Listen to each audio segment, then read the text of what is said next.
So guys, before we get into the video I have for you guys, let's take a look at this headline trending on the social media.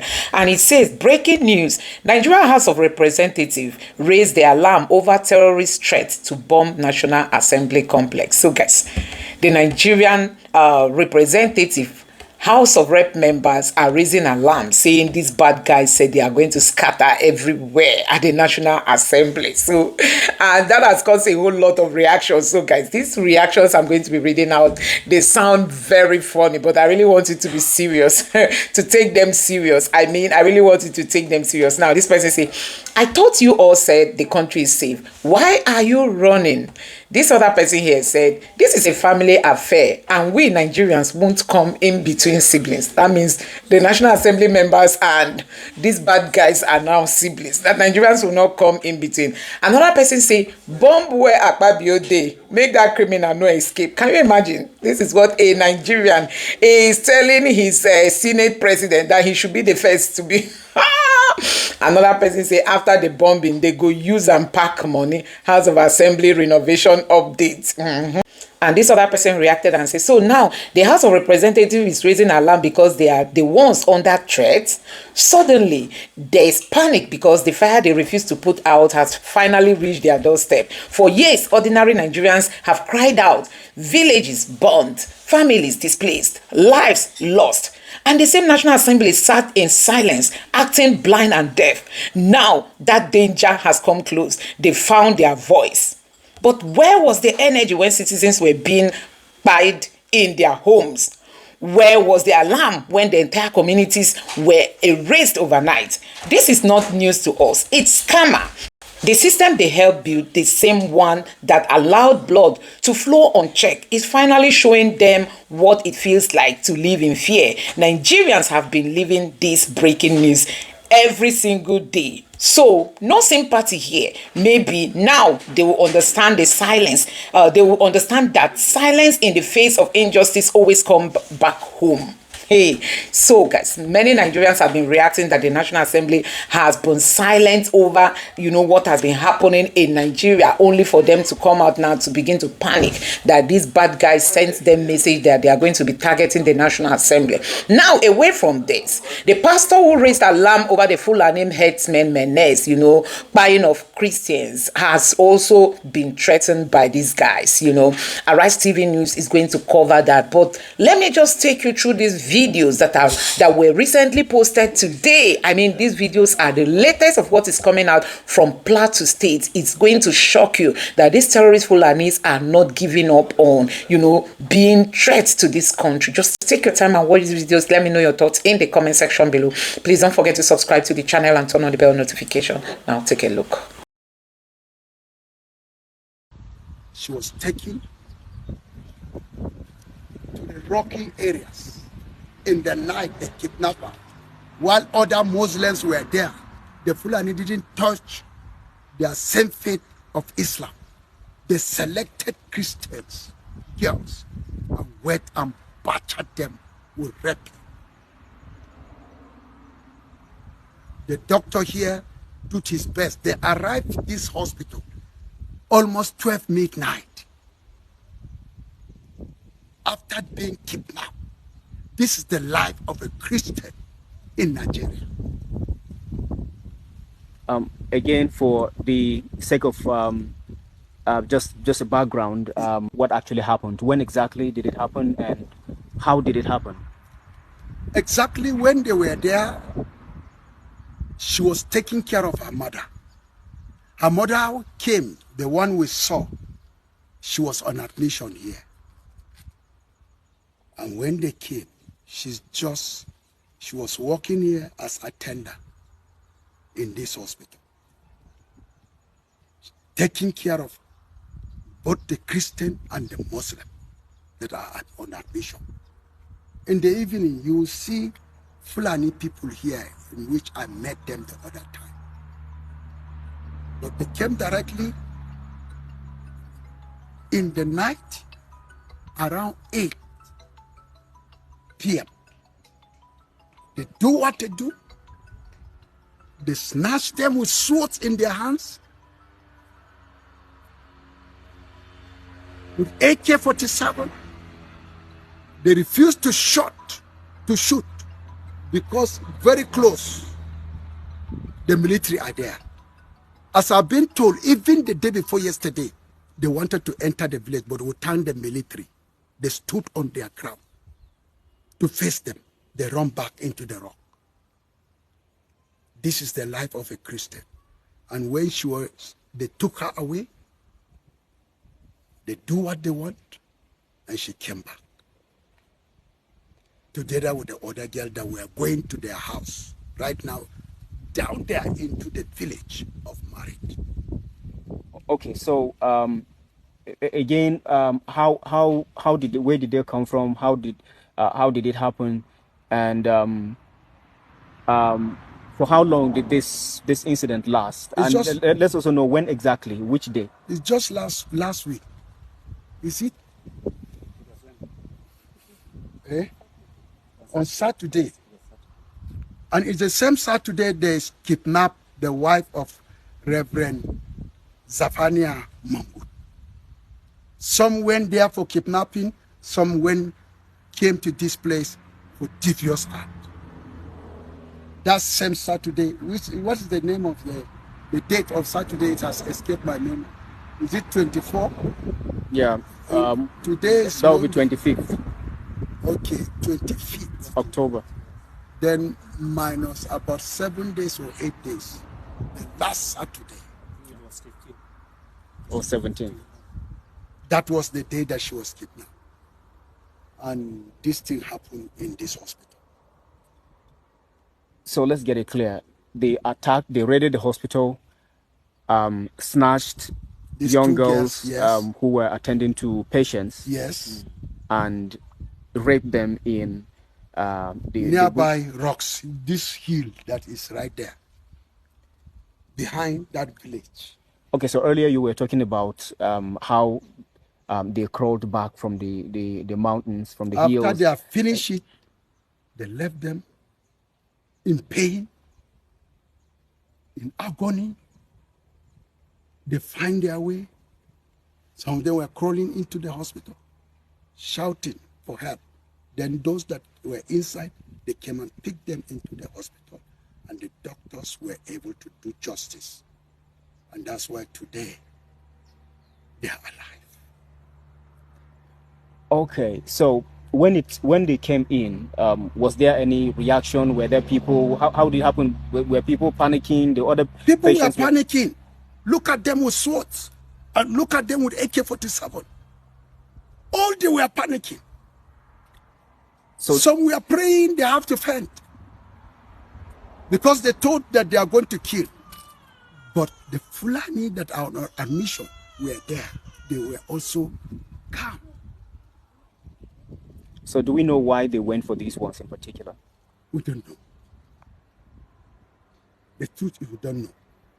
But the real blueprint to deal with Arna, to deal with Christians, they cannot rape them. Let us kidnap them, plunder them,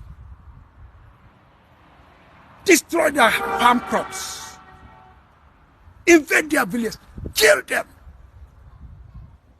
That is Islamic agenda on Christian in Nigeria. Take that hospital.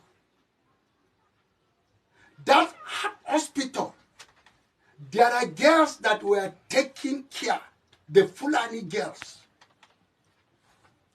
There are Christian girls that are taking care of their beloved ones. The Fulani girls are also there, so they were all mingling together. Everybody was after his own, caring for the admitted ones. The mother of the other girl that was admitted, she was there. But when the Fulani terrorists came in the night and robbed the hospital, they kidnapped 2 people. All of them are Christian girls. They raped them. One escaped. Near the mountains that is behind him. the rocks that are here. They release them around 12 midnight. They have to scroll in pain, crying. They resurface in the hospital again. The nurses that were on duty, they took over. Even as the time that I came the following day, there was still blood stain on their clothes. After they removed, they put another one, blood was still rushing. This is the life of Christian in Nigeria among the Fulani terrorists, the Islamic terrorists. Now, we just brought this token so that it will pass across with the donation that we have received from different parts. We'll continue to be faithful to give this one on behalf of the daughter, and we give God the glory, Baba. I'm giving you this token of, let the power of Jesus guide you. I know you have passed through pain.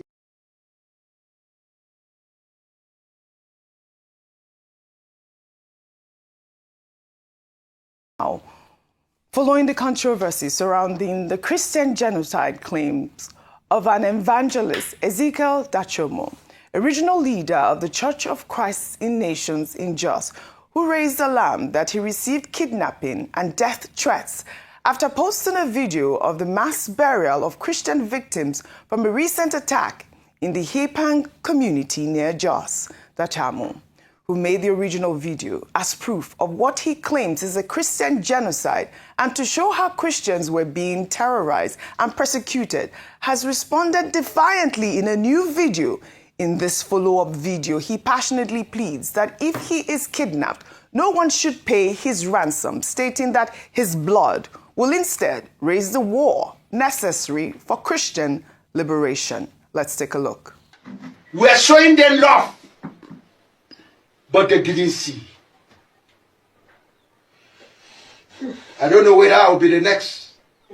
But for me, I've already told my family, my members, if they kidnap me, nobody should contribute 1 kobo. My grave will speak. My blood will raise war that will lead to Christian liberation. That day is coming. I'm just waiting for them. Even I will tell them, please kill me quickly. Because nobody will bring kobo. And if they call home, they will tell them our daddy covenant last will that we should never pay a kobo. Please kill him. Because my blood will be useful while I'm in the grave. It will fight to finish him. Very intense. Ayo, this development adds a deeply personal and perhaps a dangerous dimension to the Christian genocide debate in Nigeria. Dachomo's willingness to risk his life by documenting what he believes is a systematic persecution and his stance of refusing ransom payment if kidnapped demonstrates the intensity of his conviction. I'll take some reactions before I come to you, Ayo. Yemi wrote, good video. But you are framing this as if only Christians are being kidnapped. Even Muslims complain about these same attacks. These headers invade farms, destroy crops, and kill people. It's not religion, it's tribal impunity. Both sides condemn it. Both suffer. So why fuel division when you know the truth? What you are stoking, future generations won't recover from.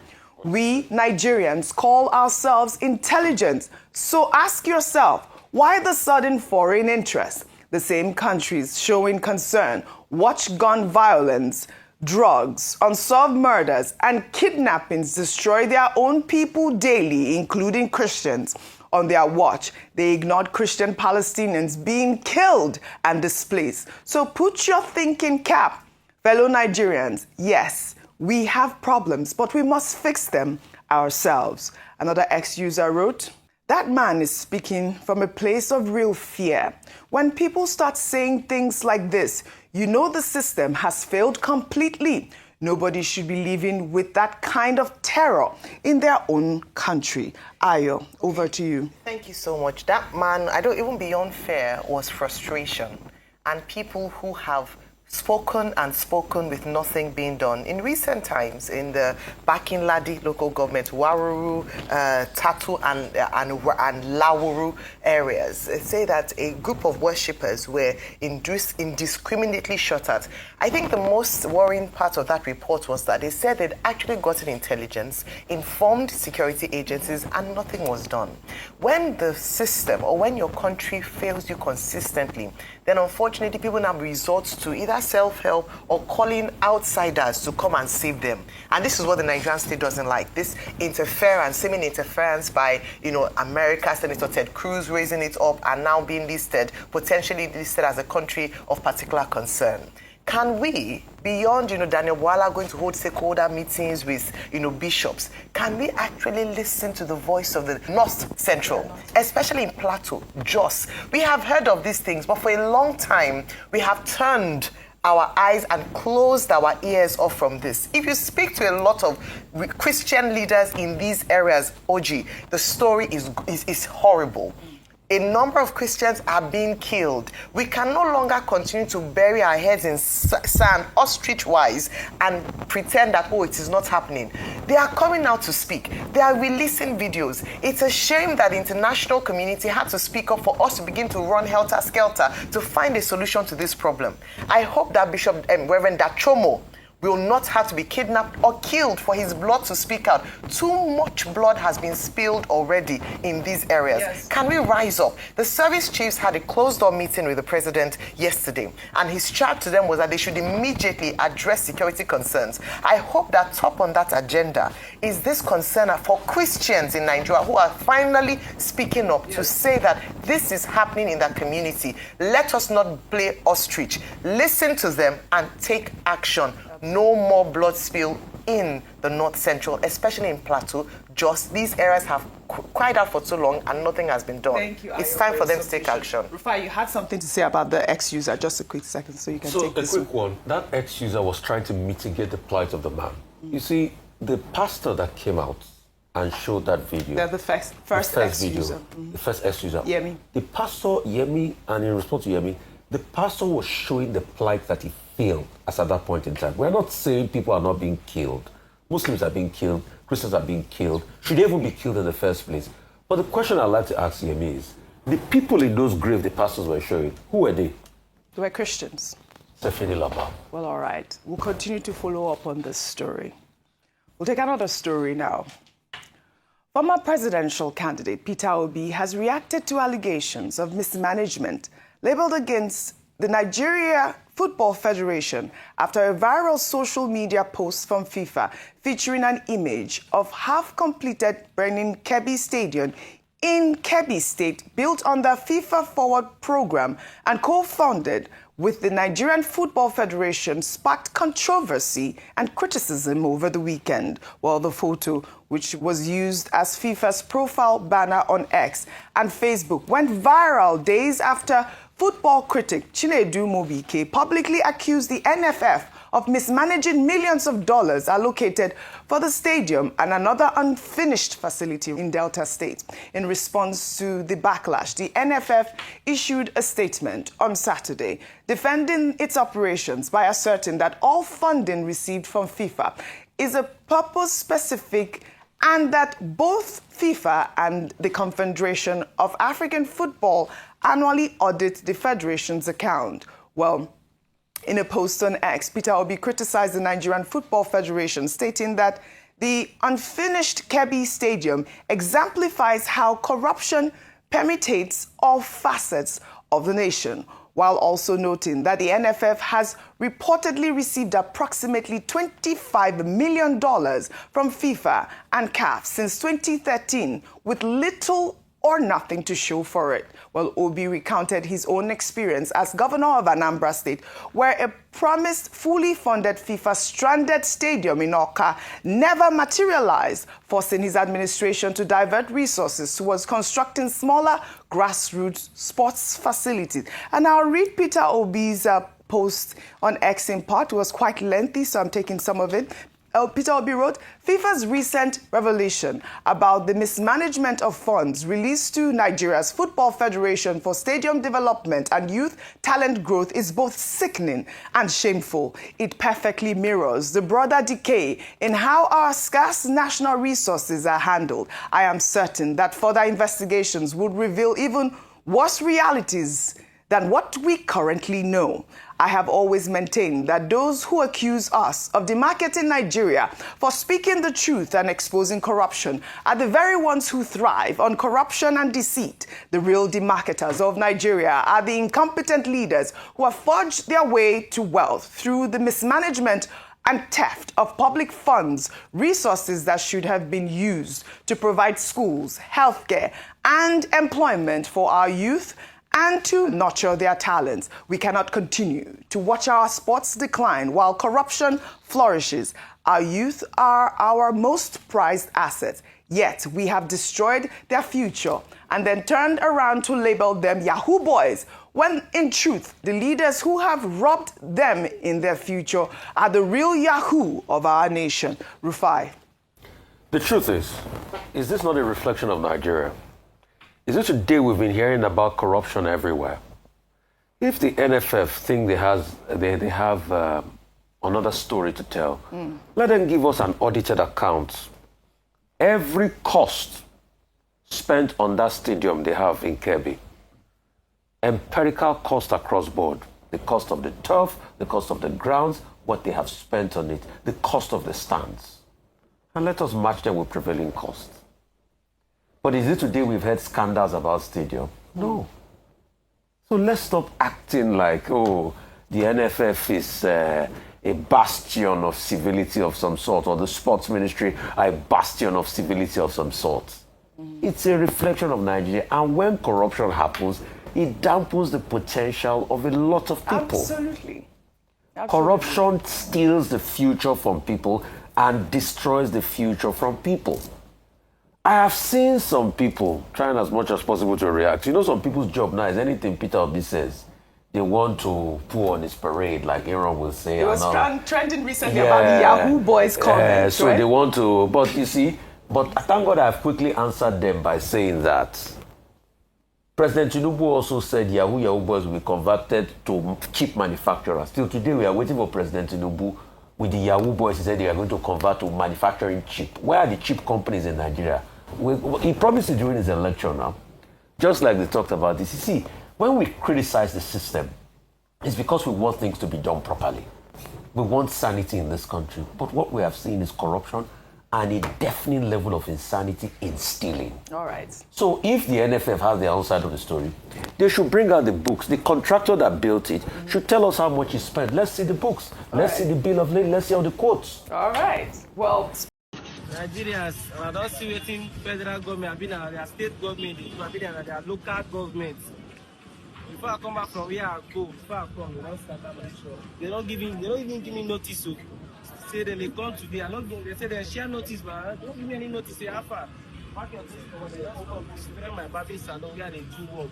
Here they just render me useless for this Lagos. Just because say I be Igbo person. This tribalism don't they too much. Because the other time we said they're going to destroy only my shop, leave everybody home. And I mean do bad thing fast now. We are one go start from now. The only thing they manage, they do work. Nigerians, when I hear me check out, it makes sense. Now just they useless. They just render me. In fact, I just speech of words to talk like this. I want to start now. Now just help me check out. I want to start. Eh? Now I come back from where I've been. I just watch my shop. They just scatter. I see how they just scatter. They even tell me say, you are coming today. Back your dog. Why you want to do road? You want to do gutter? Now gutter and road now they scatter on my shop. If other people want. Why we say now only me the target line because I'm a person. I'll be waiting. What's the reason? Now checks everywhere. They don't scatter anybody's shop. Only my own. They don't target. It makes sense. Nigerians, when I hear me check, it makes sense. We are the one cautious because local government, we are the one looking. When I hear me check, whether it makes sense. And Nigerians, This one, he just tired me. Yeah, they manage the shop. And they just keep like this. I want to start now.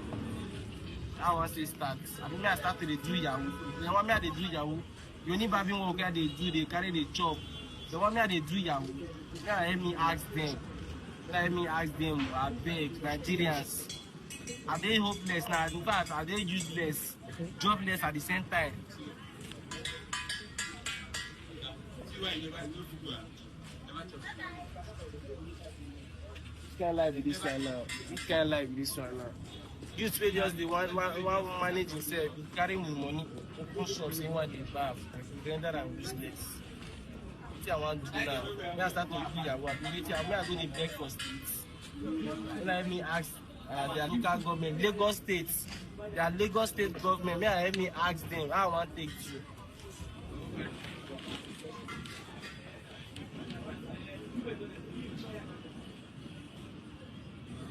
True. I don't feel cry, I see cry, I don't feel cry. I don't feel cry, I don't feel laugh, just dig. No problem, man. I don't render me used to, I will pack everything. I will sell some, but nothing I want to do again. I don't get any money I want to do that one. Just do it like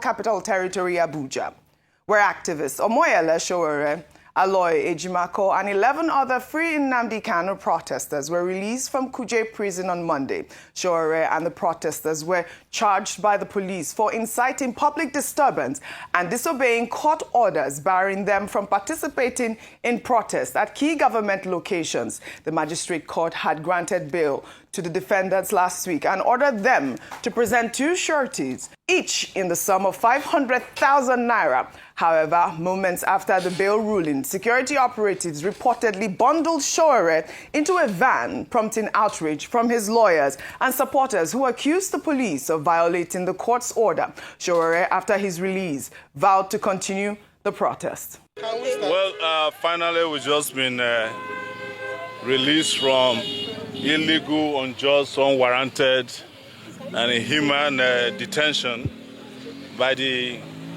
Bola Ahmed Tinubu regime, orchestrated by his illegal IGP Kayode Egbetokun.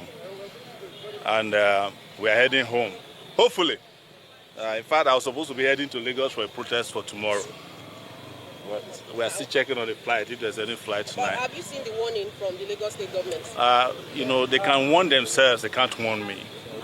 You can't warn me about my rights. Yes. They are the ones who have to warn themselves about their responsibilities. So it wasn't going to stop me. It is not the first time people who are paid to protect have become very likely responsible and warning people not to exercise their rights. So you can't warn me. You know, their release brings temporary closure to their detention, though they still face charges of inciting public disturbance and must return for trial, raising ongoing questions about the limits of protest rights in Nigeria. Well, meanwhile, the leader of the indigenous peoples of Biafra, Nnamdi Kanu, on Monday refused to open his defense in the terrorism case filed against him by the federal government. While during the court proceedings, Kanu, who dismissed his legal team and chose to represent himself, told the court he found no legal basis for the charges after reviewing his case file. Well, Kanu argued that he should not be required to enter any defense for charges and urged the court to release him or grant him bail. Well, here's a video moment of the IPOB leader in court. Okay, where's the lying news agency of Nigeria? Are they here? Those liars and deceivers, are they here? That distort the news. You don't know what law is. You don't know what justice is. Where's the news agency of Nigeria? What are they? You don't know that God is a God of justice. You don't know that? That God in heaven is a God of justice. You don't know that?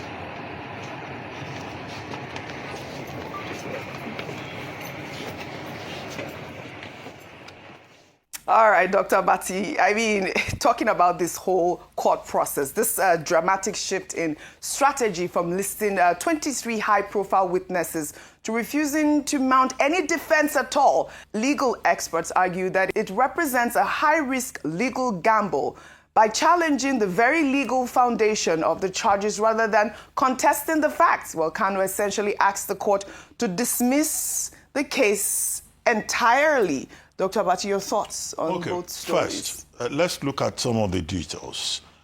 Before now, Nnamdi Kanu and his counsel, they had entered a plea of no case objection before the Court of Justice, James Omotosho, the trial judge. And the court said he had a case to answer. In other words, that no case submission was dismissed. And it was on the basis of that that the court now said he and his lawyers should enter the defense. The prosecution, having provided evidence and completed its presentation. Now, when they appeared in court again, Nnamdi Kanu said he was sacking his lawyers in open court. It is a prerogative of the accused person to say, well, I don't want to use these lawyers again. Upon which he then decided to defend himself. It is also within his right to say that he would defend himself. But having talked about 23 witnesses, he has now turned around to say what you refer to as high-risk gamble, that he had no defense to enter because he didn't think that there was any case in the matter. However, it is high risk because, one, he doesn't understand the legal issues involved. He has no legal experience. He doesn't know what the precedents are. So that's why the lawyers who quoted said it's a gamble. How is he going to defend himself? But he has other options to him, available to him. The court of law is a court of justice for the accused person and also for the state. And in that regard, the options available to Nnamdi Kanu now, one, he can say, well, he has heard what the prosecution has said, but he thinks he has no case. That will now be for the court to determine. However, the court being the court of justice is also going to weigh the evidence because the court will not just say, oh, because you say there is no case. The court has a duty to weigh the evidence provided by the prosecution because the scale of justice, has to be balanced. And it's after that they may then ask him, that's Nnamdi Kanu, to enter a written address to respond to the allegations, to the evidence by the prosecution. Maybe he has the skill to even understand, what the prosecution is saying. And then after that, the court will now weigh in all the evidence as fairly as it can to ensure justice, now give a ruling. Now, after the judgment, the option that is also available to Nnamdi Kanu is that he can go on appeal. So the matter has not been resolved yet. Very quickly, as for Rrör and the 13 others. One, the right of assembly is guaranteed under Section 40 of the Constitution. And Rrör and the 13 others, they said they were having a peaceful protest. And there's no evidence that they engaged in any act of violence. They were arrested in the court of law on the grounds of unlawful assembly and causing public disturbance. That has not yet been proven. They also have the right to protest and the right of expression under Section 39 of the Constitution. Now they've been given very stringent conditions. 500,000 bail, you must bring your NIN, you must submit your international passport, but we just hope that justice will be done. The only objection that I see here is with the counsel to Nnamdi Kanu, Aloy Ejimako, who decided to jump into the arena as an officer in the temple of justice. That's a resort to self-help on the part of counsel. But that's a matter, that can be considered at another level. But counsel should not descend into the arena and resort to self-help. It's the court of law that is the workshop of lawyers, not to carry banner on the streets. All right. Rrör maintained that he wants to continue to protest. Rrör is the activist of our time. He's not relenting on that score. We'll head over to Plateau State now.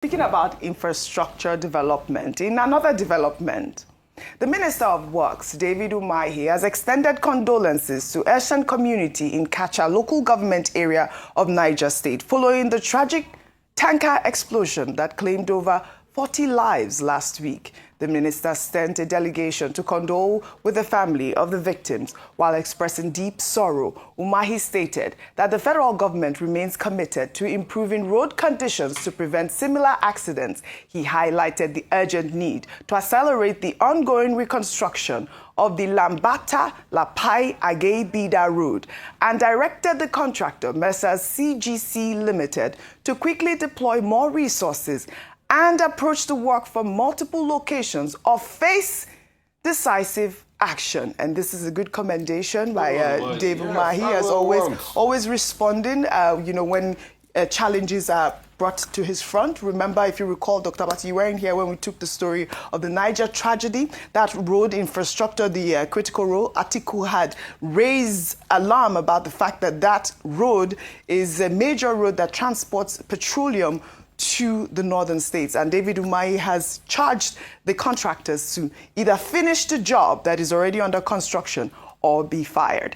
Meanwhile, a viral video showing the deplorable state and severe flooding of the Ayetoro-Itele road in Ogun State has sparked a debate over the government's responsiveness on critical infrastructure, especially roads. In the video, a man could be heard appealing directly to the Ogun State Governor, Akpabio, and President Bola Ahmed Tinubu to rescue their people, as cars were shown stuck deep in water and crowds were unable to navigate their way through flooded roads. Let's take a look. Situation of this road, Itele Road, Ayetoro, Lagos Interbando. This is Ogun side. This is Lagos side. You can see how car were parked, and the road is the Lagos side is very okay. People have to queue and wait for this water to flow before they can pass. Even presently, there are some cars stuck, which sure that those cars will be damaged, stuck inside the water there. You can see. People cannot perceive any of this car here. Even people, everybody just have to wait. Government, the Akpabio will call on you. Yai, the senator of Ado daughter, will call on you. You guys should come and rescue your people. This is not the government we want. This is not the one we vote for. This is not the one we pray for. All right, Dr. Bati, this video has sparked a debate on who is responsible for that road. Reports indicate that the road is a constituency project of the National Assembly under Senator Solomon Olamilekan Adiola Yai, but funded by the federal government of Nigeria. Well, in response, the Ogun State Governor, Akpabio, acknowledged the viral video, stating that his administration is actively tackling major federal roads projects within the state. He highlighted that in the same local government, he successfully engaged the federal government to allow the state to reconstruct the Lagos-Ota-Abeokuta 70 kilometers dual carriage road, which he noted is the second busiest road in Nigeria and is currently under construction. Furthermore, he pointed out that similar action was taken in another local government to reconstruct the nearly 30 kilometers Agbara-Atan-Lusada dual-carriage federal road, which leads to the Agbara Industrial Estate and had been abandoned for years.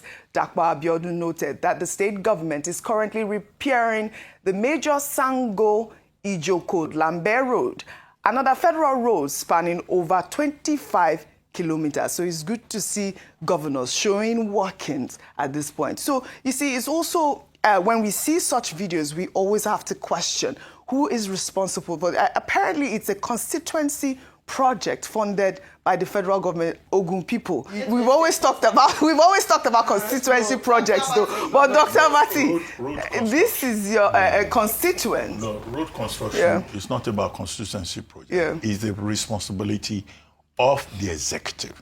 What we call a constituency project is grossly abused by Nigerian officials. However, the problem we usually have is that many of these roads that these governors have to deal with, they are federal roads. And there has been conflict between the state governments and the federal government over who should take care of these roads.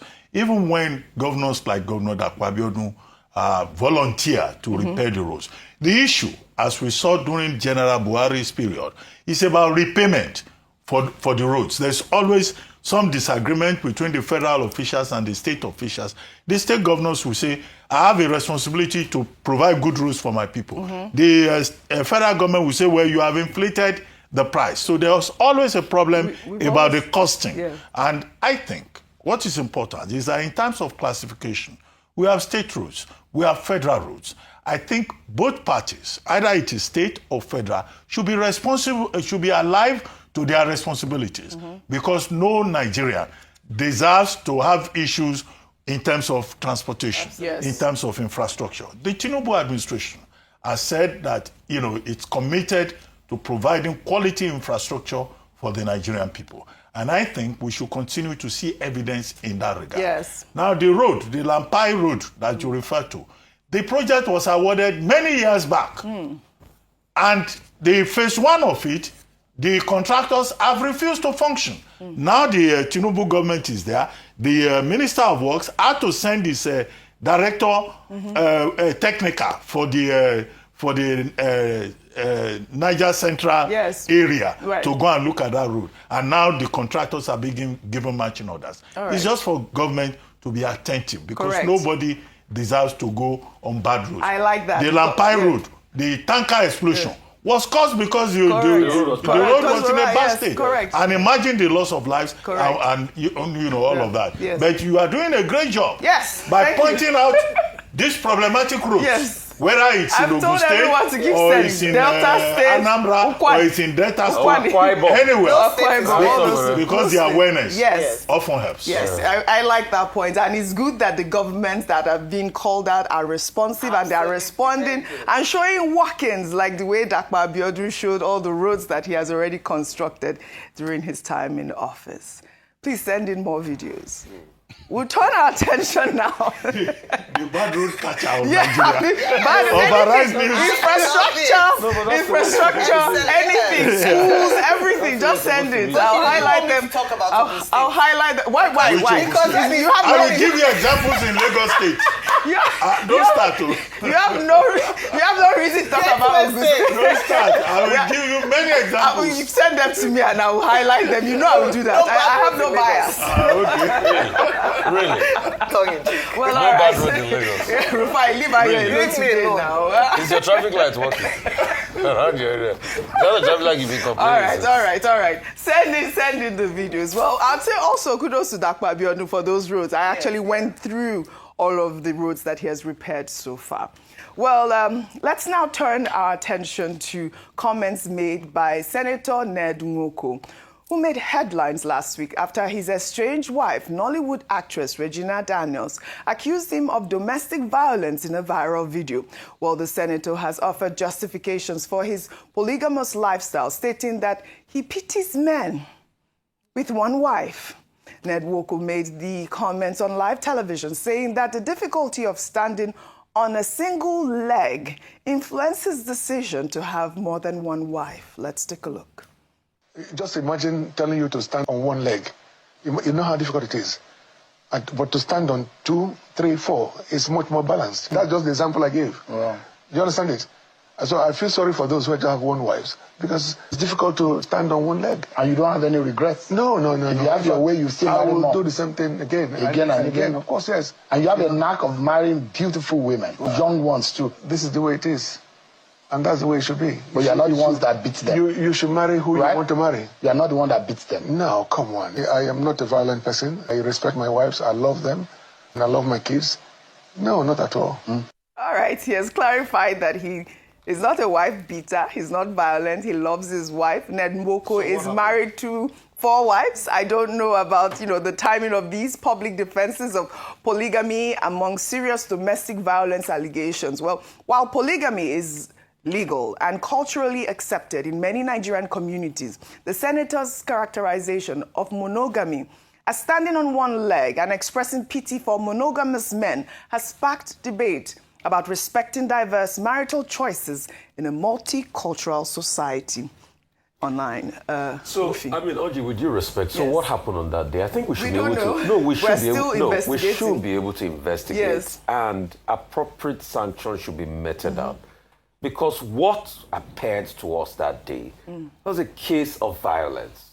and which the lawyers in the house, violence is not supposed to be reported to the authorities? Well, domestic violence is assault. We have the Violence Against Persons Prohibition Act. So we don't know if Regina has reported to the police. Has he? I'm just asking a question. Regina has the state is supposed to be able to take these matters up without reporting. Because we saw broken glass. I just want to know. Is it not? I don't know. You tell us. Is it not in this country lawyers, that EFCC claimed that they saw a story in the newspaper and because of that they called somebody in for questioning?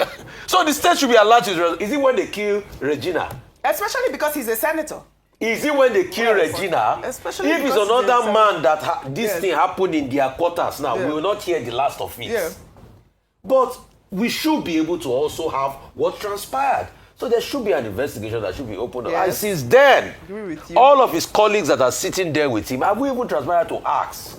Where are the women saying anyway? Natasha can't talk, because if Natasha talk, they will turn it about her. But what about the other women said? At least we should be able to ask. Yes. Because we keep talking about a country where we can protect women's rights. Yes. Secondly, see, a man has his right to his marital choices. Like he says, that's his own belief. You will see other men that will say, I've been married to one wife and she's been the love of my life. Yes. And for me, I believe it's a one man, one woman thing. One man, one woman That's just my prerogative. But I can't also fault him for his marital choice. That's what he makes it. But what I am concerned about is what transpired on that night. And Regina, too, should be allowed to talk. Yes. Because there are a lot of women that are dying in silence. Yes. And I have experience in this matter. I did a show on Radio Cultural Life Issues where I had to hear the cry of a lot of women. And one woman died in silence in this country.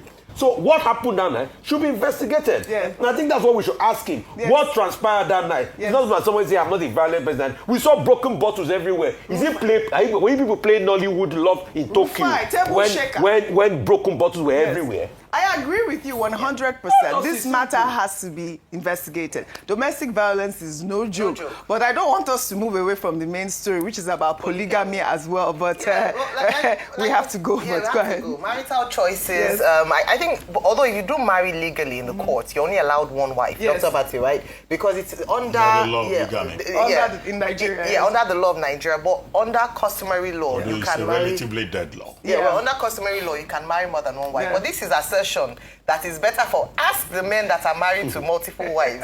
If given the chance, they would have the opportunity or they would take the choice of marrying multiple wives. Dr. Bati, are you smiling? I'm not smiling. No. Because I'm not interested in whatever choice Nedunwoku makes. I think the substantive point is about domestic violence. That's it, yes. Which is frowned upon under the violation the Violence Against Persons Persons Prohibition Act of 2015. And then we should be asking Nedunwoku what he is doing in the National Assembly. We are not interested in what happens in his bedroom. How many bills has he moved? How many motions has he moved? In June, he said he has moved 20 motions and he has defended 30 bills. It should be about productivity. Not all these are lawmakers who go to the National Assembly and they're just moonlighting around the place without concrete effort. I'm sorry, I was going to get to that point. The reason why it's important for a lawmaker with his personal life like this is because they are the ones that are the custodians of our laws. If you believe in a particular cause, you don't see anything wrong with beating women. If they bring a bill against domestic violence, you vote against it. And that is why, around the world, public officers who hold the trust of the people, yes, it matters. And that's why when you are fraudulent in your private life, it is a precursor. Is this not the same National Assembly where one funny senator brought many wives? 3 wives. And said that this is clear evidence that I'm a responsible man. I guess sitting with 2 women, 3 women every day shows that I'm a responsible man. On Arise News. Next time I'm going to bring the topic of polygamy on this table. You must discuss it. So guys, you have seen it for yourself. I'm just going to take you through some of the reactions on the social media. Like this pastor who came out to narrate what is happening. Honestly, people have been reacting.